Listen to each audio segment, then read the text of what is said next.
up to the 3 bases, so we'll have to see how this goes. And speaking of which, starting this off in the bottom right corner of the map, we've got our blue Zerg player. We've got SteAdfaSt. And in the upper left corner, we've got our red Protoss player representing Team Extreme Supremacy. It is Believe. Now, this is a fairly large map, and the expansions are a decent distance from one another. They're not super far, but do you think that he could go for the triple hatchery again, or do you think that it's a better idea? Do you think that SteAdfaSt is going to think, hey, you know what? Triple hatchery didn't work for me last time, and never mind, I answered my own question. He's building one extractor to start things off, so he's going for a very different start on things. He's not going for the triple hatchery. Yeah, he did throw down the other extractor and then cancel it so he could get out 11 drones while still have yet to build an overlord. That's crafty. He's going for a 10 pool with metabolic boost, so he's going to be getting really aggressive really quickly here. As this way, he didn't have to spend as much on the overlord. The spawning pool was able to come out ever so much quicker. And right now, I feel like SteAdfaSt could put in quite a bit of damage. As Believe, he's trying to find his opponent. He hasn't thrown down any tech structures, no gateway, no forges, and the pylons over at the natural as well. It is a bit of a tight choke, but if he can get in early enough, he'll be able to deal a lot of damage. Now this probe is going to be sitting off towards the north corner of SteAdfaSt's base, but not sure if that's quite... Oh, he's going to go for Nexus before Gateway, too.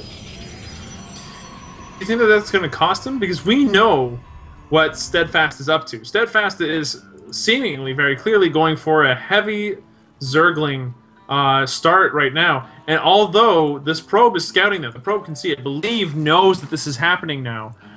Can he react in time? Given the size of the map, do you think that it's possible? I feel like he should be okay now. The wall is complete for Believe, and right now these Zerglings are actually heading west. Believe making a smart choice to not have his probe come all the way home directly, because if he did, that would just lead the Zerglings to the top left corner. Going west, SteAdfaSt is like, okay, my Zerglings should just go this way, but then he'll realize, okay, you don't actually have anything here. Well, they finally catch up to their prey, and he sends one Zergling just to check it, and then he knows that he's been duped.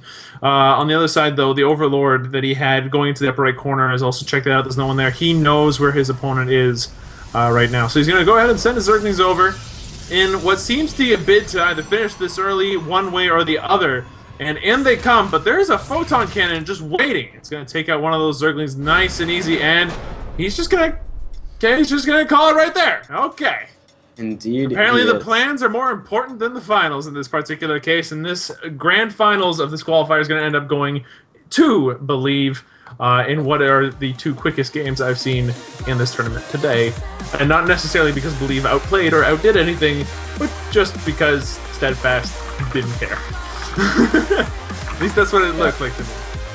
Yeah, I'm just going to double check if we are actually going to be doing a bracket reset. It was a double elimination bracket, so there is the possibility that because Believe was coming from the losers bracket, that we actually do 2 best-of-3s. So just going to double check that. And as we've normally done just all best-of-3 through the online qualifiers, the best-of-5. Yeah.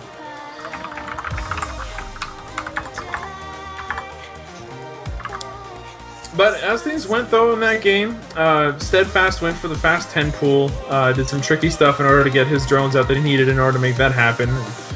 He got it up and running. Now, was there a way that the Zerg player could have actually gone through that huge wall? Like, could he have actually gone into Banelings and then broke open that front door? Or was that front door just too well defended?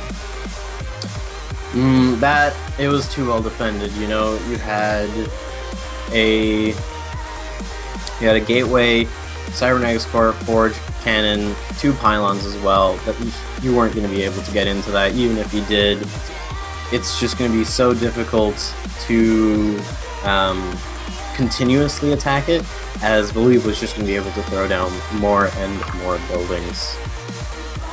Yeah, and Believe was doing a really good job of just being able to toss those down, and he was still building up his core army and his economy and all that stuff. And he got the choke.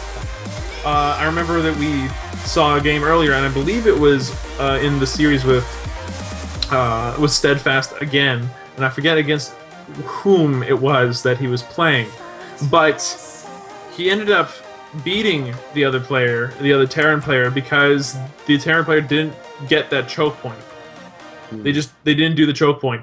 And in this case, the choke point was really well used by Believe. He saw the terrain and he went, you know what, I can use this to my advantage, as we've seen him do in the past, as we've seen a couple of other players do against Zerg in the past, where they've kind of gotten those tiny little places where the numbers of Zerg units just don't matter anymore. But in this case, it just ended up being too much. SteAdfaSt is like, you know what? I'm not going to bother to see how the rest of this plays out. It's too much for me to play from behind against this player here, I'm guessing, or something along those lines.